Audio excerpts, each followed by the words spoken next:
Olá, Rodrigo Barbati com você para mais um evento de atualidades aqui no JC, temas e conteúdos aí de 2015, falando um pouquinho sobre os assuntos que foram notícias no mês de março para você. Sempre reforçando aquela preocupação de destacar que temas de atualidades possam vir a mesclar eventos de conhecimentos gerais. Essa é uma característica que você vai encontrar em algumas bancas que podem pedir uma análise de maior durabilidade, maior duração, desculpe, longo prazo, né? Então, para discutir, por exemplo, manifestações e protestos da população de 15 de março, ou de março de 2015, melhor dizendo, fazendo um paralelo com eventos que ocorreram em outras oportunidades, ou até mesmo o contexto, porque as pessoas foram às ruas protestar naquele momento. Então, são algumas análises que você pode encontrar sobre esse tema. Então, esse é o assunto do nosso evento de atualidades. É o nosso primeiro tema. Destacando então para você que em 15 de março milhares de pessoas foram às ruas protestar. O motivo dos protestos, e esse é um ponto importante para você considerar, se relaciona principalmente com a questão da corrupção, foi o grande tema, mas há, claro, naquele momento, uma convergência de certos grupos, né, que atuam principalmente nas redes sociais, que se mobilizaram para convocar a população, pedindo também a saída da presidente Dilma. Foi um momento de queda, de ampla queda de popularidade, depois de 100 dias de governo praticamente, quando você faz essa análise do mês de março. Desde a posse da presidência até a primeira semana de abril, 100 dias de governo, ficou muito claro, a presidente Dilma tinha mudado seu foco, feito ajustes ou proposto ajustes nas contas públicas, cortando gastos, tentando mexer em direitos sociais dos trabalhadores. Então, fez tudo aquilo que ela disse que não faria na campanha presidencial. O cenário econômico se deteriorou, população nas ruas, tema para você observar. Há um outro aspecto significativo aí em relação a esse tema, volto aqui, que vale a pena você lembrar, de que não há uma homogeneidade nesses grupos, né? São propostas das mais diversas. Grupos que propõem situações mais extremas, como intervenção militar, um absurdo, outros propondo que o Congresso haja no sentido de protocolar e desenvolver aí o processo de impeachment, fazendo um paralelo com o que ocorreu com o presidente Collor. Então você tem esses dois temas que estiveram aí de maneira mais gritante. As manifestações que ocorreram em abril já tiveram menos fôlego, mas mesmo assim foi um número considerável de pessoas que voltaram a protestar. A verdade é uma só. A popularidade da presidente desabou, o governo Dilma vive um péssimo momento e se você pensar em termos de prova, o porquê disso?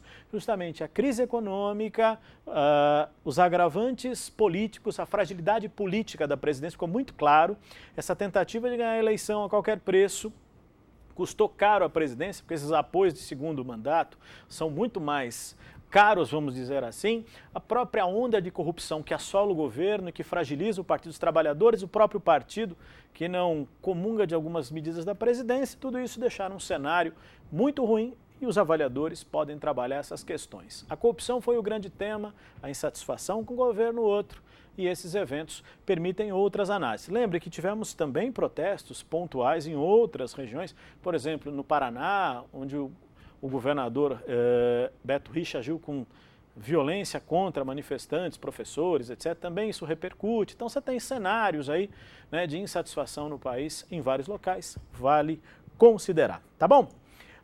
O outro assunto que eu queria separar e falar com você é sobre terrorismo internacional, um tema de política internacional que vale destacar.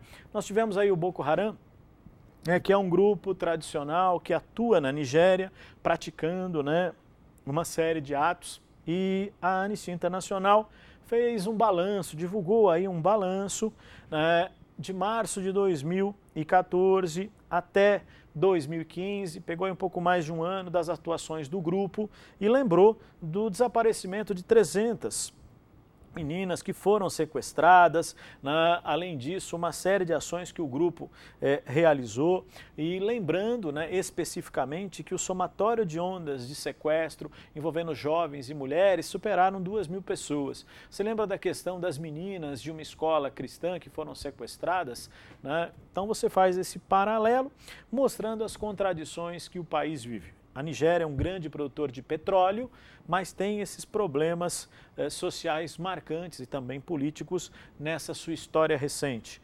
Vale a pena destacar, né, que o grupo emerge no início dos anos 2000 com um discurso altamente sectário contra o Ocidente, tanto é que Boko Haram, num dialeto local, significa educação ocidental é pecaminosa ou é pecado, vale sempre observar. Tem a ver com o extremismo religioso no norte da África, que também foi inspirado em movimentos de outros locais, como, por exemplo, os talibãs no Afeganistão.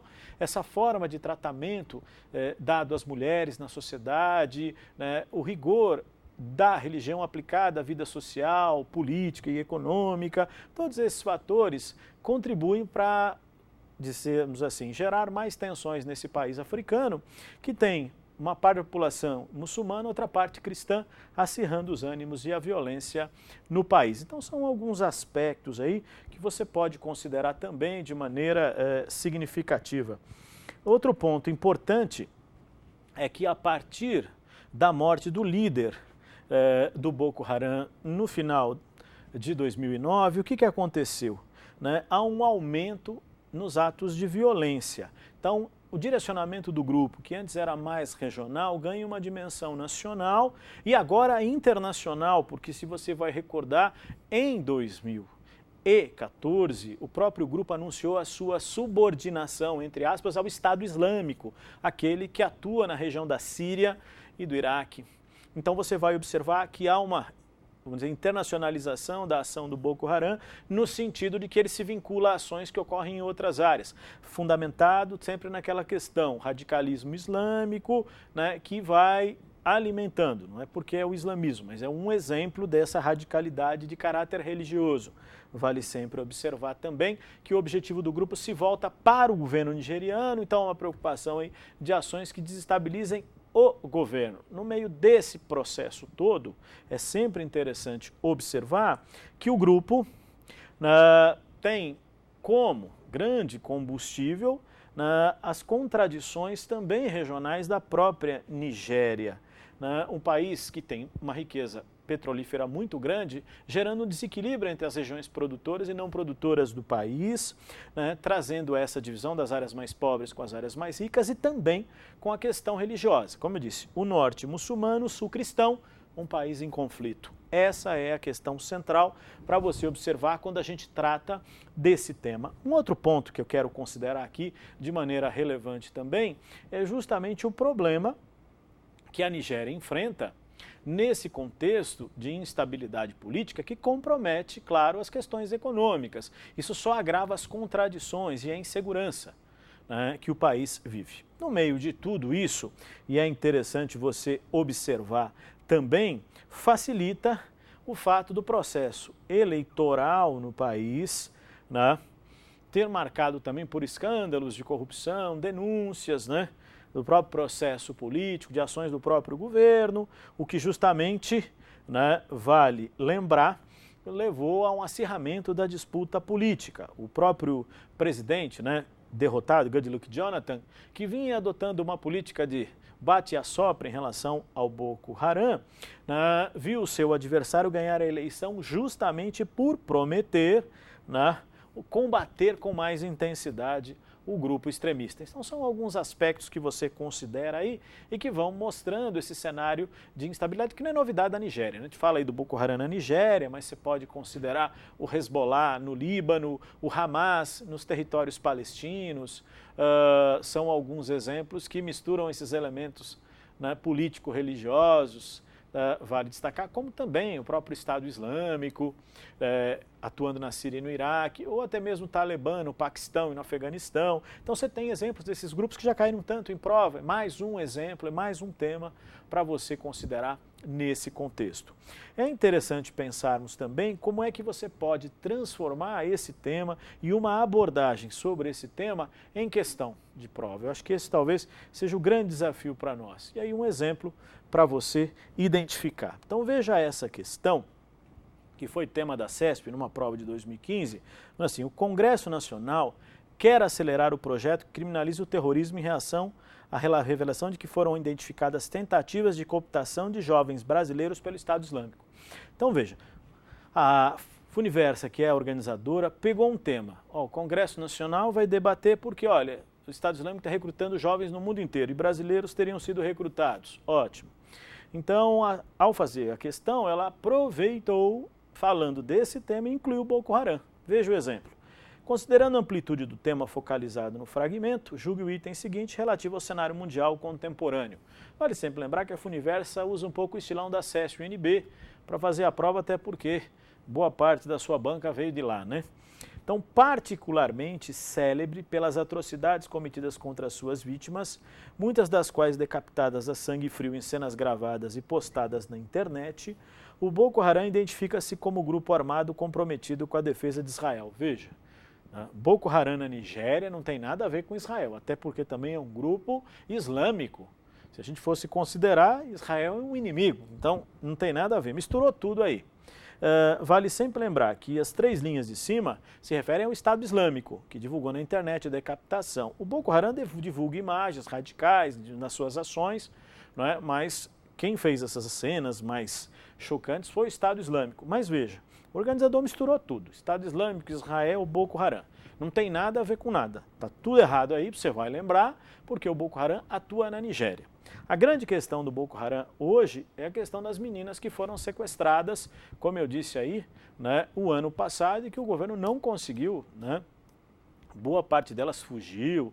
Então são algumas situações que foram colocadas nesse contexto da realidade aí do Estado Islâmico, da realidade do Boko Haram, e que eu queria lembrar para você justamente esse anúncio que o seu líder fez da subordinação do grupo ao Estado Islâmico, de seguir as diretrizes do Estado Islâmico, como se assim, olha, externalização do tema, aqui na Nigéria, no norte da África, nós estamos em sintonia, vamos dizer assim, com os eventos que estão ocorrendo do fortalecimento do Estado Islâmico, da implantação, né, de um território onde o Estado possa se desenvolver com a sua estrutura que mescla, né, religião, política, economia e a vida social. Bom, de todo jeito, fica para você um exemplo.